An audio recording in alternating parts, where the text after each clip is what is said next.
Aw, sorry, buddy. Your guitar is really cool. Maybe you can show me some other time, because right now we really need to move on. My name is Miss Danielson, and today we're going through changing the subject of an algebraic equation. Let's get started. First of all, let's clarify what the subject of an equation is. When an equation or a formula is set out to be equal to some variable, so that variable is on its own, we call that variable the subject of the equation. So for example, A equals L times W. Now this is a formula you should be quite familiar with. Now in this case, it's clear that A is on its own. And we can find out what A is by multiplying L times W. So that's why we call A the subject of this formula, because this formula tells us how to work out A. Here's another formula you should be familiar with. P equals 2, and then in brackets L plus W. This time, P is clearly the subject. P is on its own. We do length plus width, and we double that because there are two lengths and two widths. Here's another formula you should be familiar with. Y equals mx plus c. Now this formula could be given in many different ways, but this is the way we give the formula if we want y to be the subject, because y is on its own. So now that we know what the subject is, let's talk about changing the subject.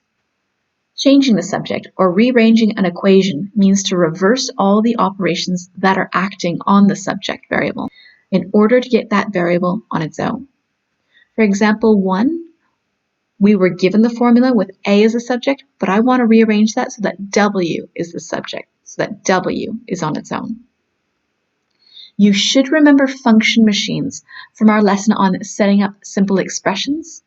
If you don't remember how to do function machines, have a look at these examples, but if you want to have a look back at that lesson, I'll post it down in the description box below, so go ahead and check that out if you're finding this difficult. So, A is equal to L times W. My function machine shows which operations are being performed on the W in this equation. So I'm going to make W my input value. And what is happening to W is it's being multiplied by L. Once W has been multiplied by L, I get the output. It's a fairly simple formula. My output is the area, A. So that basically shows me that to find the area, we do W times L. To reverse this function machine, we want to make W the output. So let's go backwards through this process. Let's make A our input. And what we need to do to A is the opposite of the function above. Above we see that we multiplied by L in order to get A. So the opposite of multiplying by L is dividing by L. So if I do A divided by L, I should get the output of W. So if you think of it this way, if you know the length and width, you can work out the area using the formula we've got above here and using the function machine. Width times length will give us the area. But if you don't know the width, but you do know the area and length, we can go backwards through this process and say that area divided by length should give us the unknown width. That's the whole point of rearranging equations. So we can do this using function machines, but if you're finding the function machines a bit confusing, we can also do this directly just using algebra. Changing the subject, as we said before, means reversing the operations acting on the subject variable in order to get it on its own. So just looking at our formula up here, I want to get W on its own. What operations are acting on the W? The L is here and it's multiplying by the W. I want the W alone, so I want to get rid of that L. To get rid of the L, we reverse the operation that the L is performing on the W.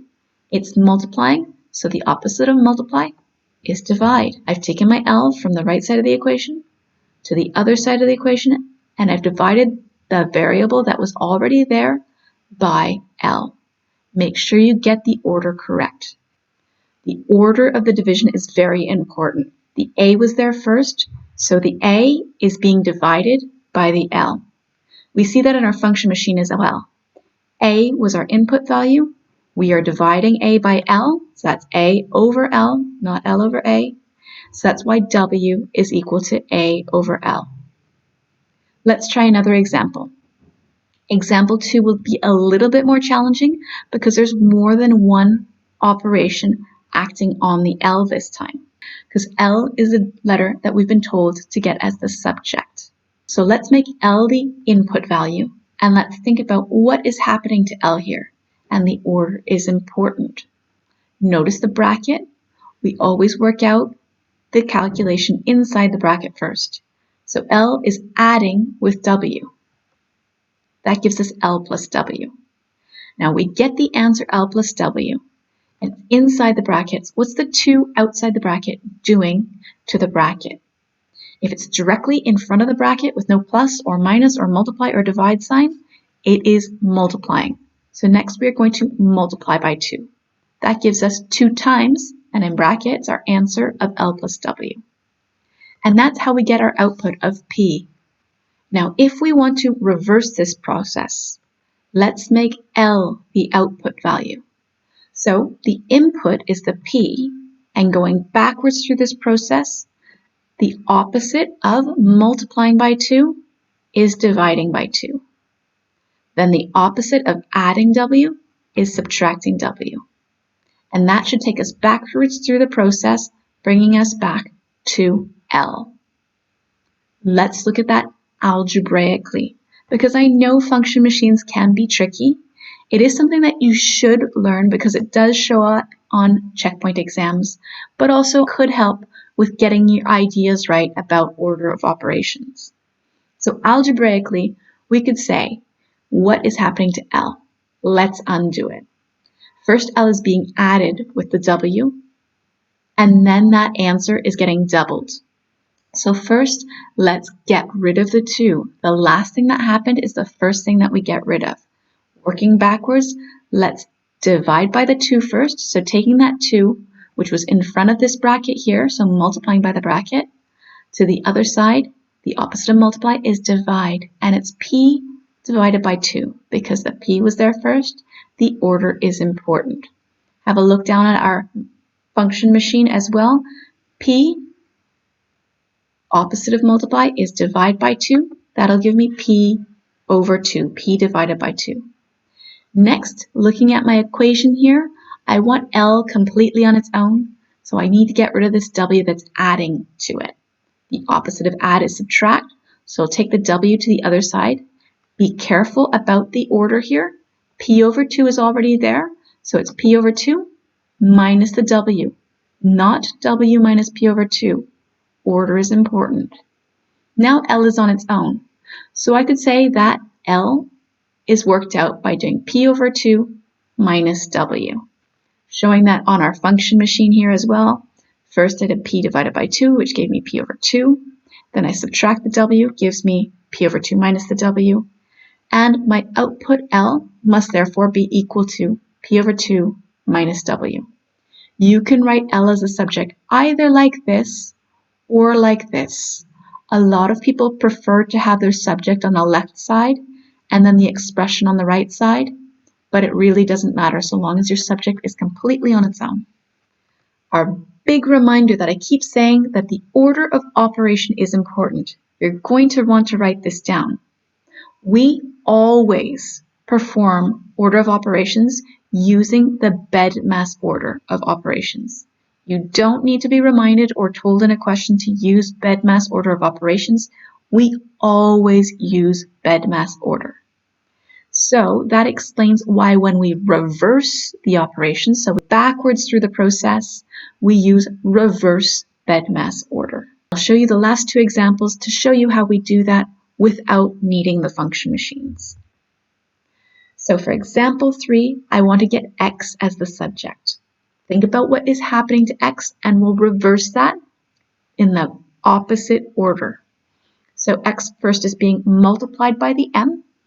Multiplication comes before addition, and then the C is added. So going backwards through that process, we'll get rid of the last thing that we said first. So let's get rid of that C. The opposite of adding C is subtracting C. But remember to get your terms in order. We've got y on the left-hand side, and it's there first. So if the c is coming to the left-hand side, the minus c comes after the y. The y was there first, y minus c. Next, we want x completely on its own, and the m is there just stuck in front of it. What is a letter doing to another letter? If there's no plus, minus, multiply, or divide sign in between them, they are being multiplied. So the opposite of multiplying by m is divide by m. And I always want to use fractions rather than division signs because I'm not just dividing y by m. I'm not just dividing negative c by m. I'm dividing the whole thing by m. Y minus c was there first, so y minus c is all being divided by m. That's important to understand. We'll get into some more challenging questions, so we'll explain that further. So we can either say y minus c over m is equal to x, and x is on its own, so x is already the subject of this equation, or we could write that the other way around, as a lot of people like to do. So x is equal to y minus c over m. Example 4, we want c on its own. Now this should be quite a bit easier, because although it's the same equation, just think about what's happening to c. Don't worry about what's happening to anybody else. What is happening to c? C is being added to mx, and the opposite of add is subtract. So all we need to do is take the mx over to the left-hand side and subtract it. Make sure you've got the right order for your terms. The y is there first, so the y comes first. We write y minus mx, not mx minus y. Really important that you don't let any terms jump ahead in the line. Okay, so now c is totally on its own. C is already the subject, but if you want to write that the other way around, you can. Either y minus mx equals c, or c equals y minus mx. A lot of people get really nervous when they see a fraction in an equation. Don't worry about fractions. All they are divisions. Fractions are divisions where the term or terms in the numerator are being divided by the denominator. So if there's more than one term in the numerator that's at the top of the fraction, then all of those terms are being divided by the denominator. And that will be important when we get onto some harder examples where we need to simplify a bit further. Remember, all of the terms at the top of the fraction are being divided by whatever's in the denominator. If you ever need to rearrange an equation that's got fractions in it, just remember, fractions are divisions, and the opposite of dividing is multiplying. If the terms in the numerator are being divided by the denominator, we need to take the denominator to the other side. Opposite of divide, we multiply. Here's some examples that involve fractions. A equals b times h over 2. M equals a plus b plus c over 3. Y equals x over 3 plus c. And a equals v minus u over t. Do you recognize any of those formulas? Go ahead and leave me a comment down in the comment section if you can tell me what any of the examples 5, 6, 7, or 8 formulas calculate. Let's go on and rearrange these formulas. So let's make the red letter the subject of these formulas or equations. For example 5, think about what's happening to the b and let's undo it. First of all, the b is being multiplied by h and then it's being divided by 2. So going backwards, what's the opposite of dividing by 2? Multiplying by 2, right? So I'll do 2 times a is equal to b times h. Now I want b on its own, so I need to get rid of that h. The opposite of multiply is divide. So I've got 2a divided by h equals b. Notice I said divided by h. It's the same thing as 2a over h. We just need to get used to that. Next, m equals a plus b plus c over 3. Think about what's happening to c. It's being added with a and b and then divided by 3. So to get c on its own, let's move this 3, which is dividing this whole side, and take it to the other side. The opposite of divide is multiply. So 3m is equal to a plus b plus c. Next, I want to get c completely on its own. And I can do this actually all together because both a and b are adding to c, but I'm going to do it step by step for you. First, a is being added, so I'll first take away the a's. So 3m minus a. Then I need to get the c on its own. I need to get rid of the b. The b is adding, so I'll subtract that. 3m minus a minus b. It might be helpful to do this step by step rather than doing it all in one go because I wouldn't want anyone to write 3m minus a plus b. Both the a is being subtracted and the b is being subtracted. So there we've got c as the subject, c is on its own. If you want to write it the other way around, you can, but you don't need to.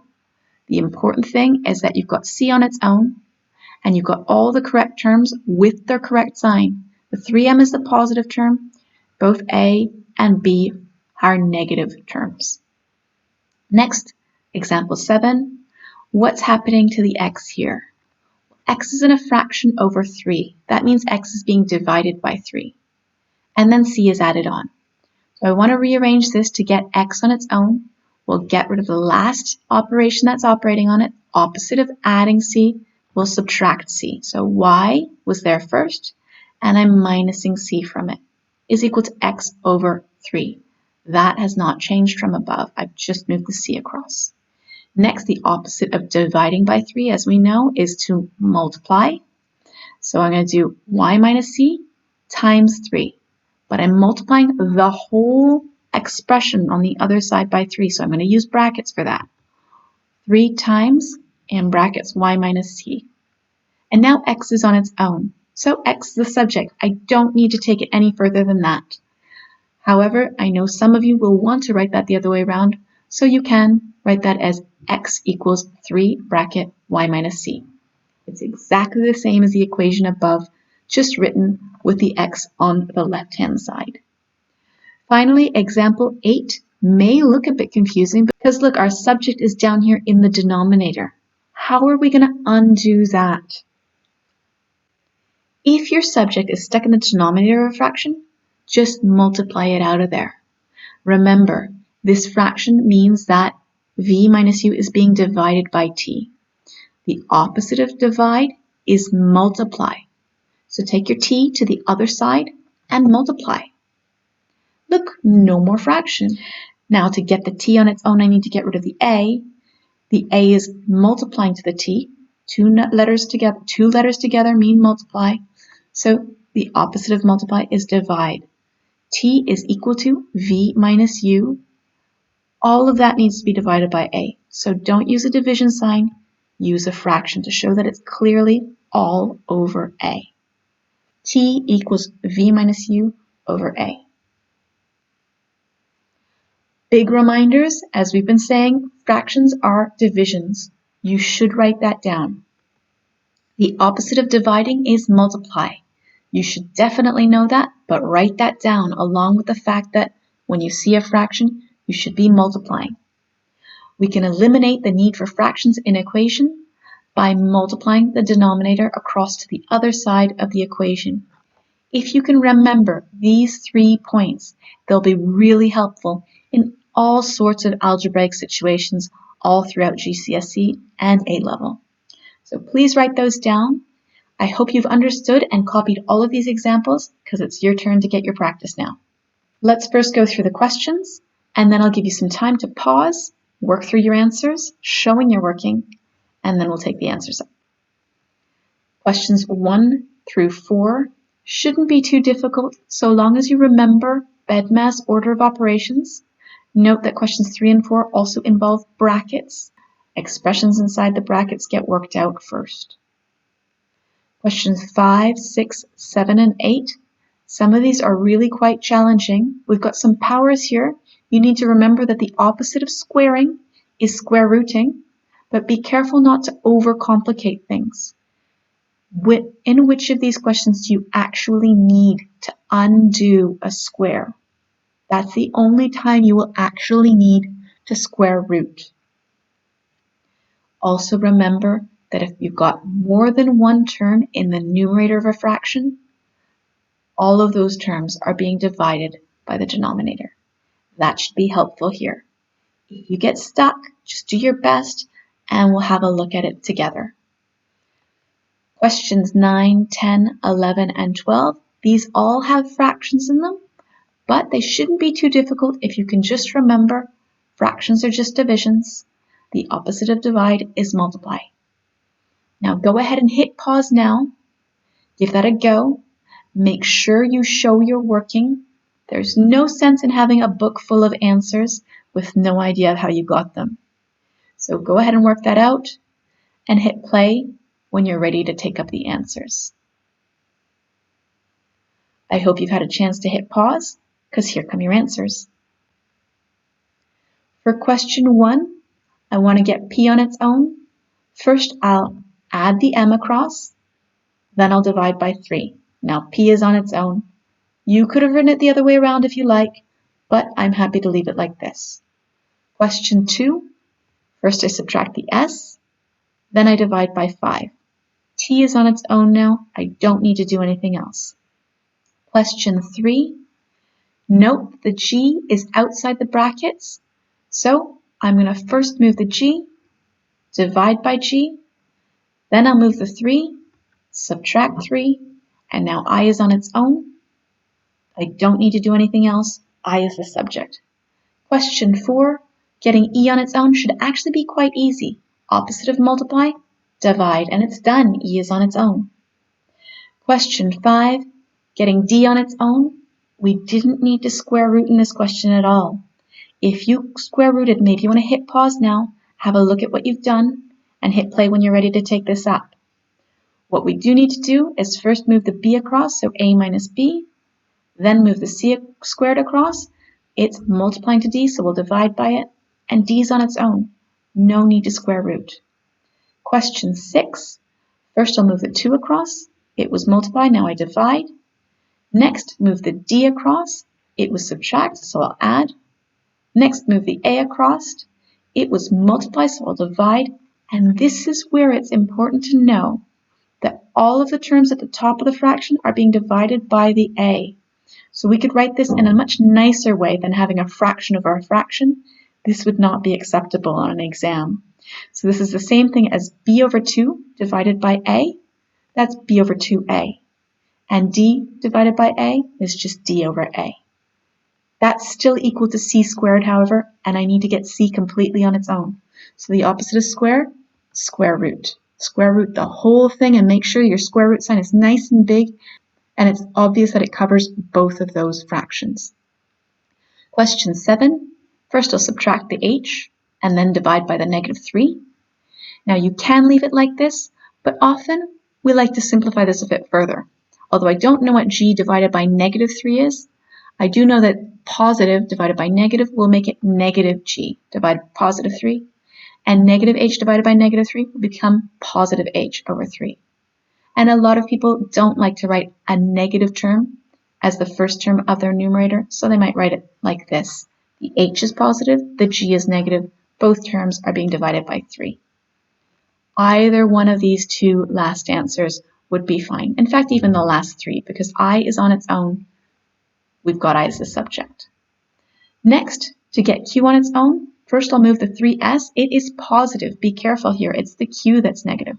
So r minus 3s is equal to negative q. Now to get rid of that negative sign on the q, remember that's negative of 1q, right? So negative 1 is being multiplied by that q. Let's divide by negative 1.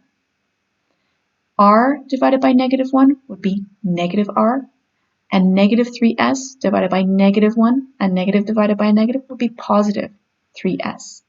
So you could leave your answer like this, or as we said before, we could write the positive term first. So 3s minus r. The 3s is positive, the r is negative. It's the same as the expression above. In fact, either of these last two expressions should be fine, but we shouldn't leave it like this because it's not simplified, and we certainly should not leave our q with a minus sign in front of it. On to question 9. To get a on its own, we'll first take the c across, so multiply, then take the b across, subtract, then take the 2 across and divide. Question 10. Pretty much the same thing. First take the n across and multiply. There's another way we can deal with negative subjects that might make it a bit easier for some of you. Rather than dividing later by -1, I could take the k across. It's being subtracted on this side, so I'll add it to the other side. Now I've got k with the j, n, and I want the k alone. So let's move the jn to the other side. It's adding with the k, so we can subtract the jn. Doesn't matter which method or which working you did to show that, you should still get k as a subject is equal to positive 4i minus jn, whether you've done it the way that I've done it here or you did it the way that I did it up in question 8. Question 11 should be fairly straightforward. Remember, to get the subject out of the denominator, just multiply it across. Then to get the v on its own, it's being multiplied by w, opposite of multiply, we'll divide. On to question 12. Get the subject out of the denominator by multiplying it across. So take the 2z and multiply it across. Then to get the z on its own, take the 2x, it's multiplying, so we'll divide. Simple as that. Well, I say simple as that, but I know some of these questions really were quite complex. So how did you do? Please let me know down in the comments section if you had any problems. Hopefully I can help you clear up any doubts you might be having. Otherwise, just keep practicing, and I'll see you soon. Well done, guys.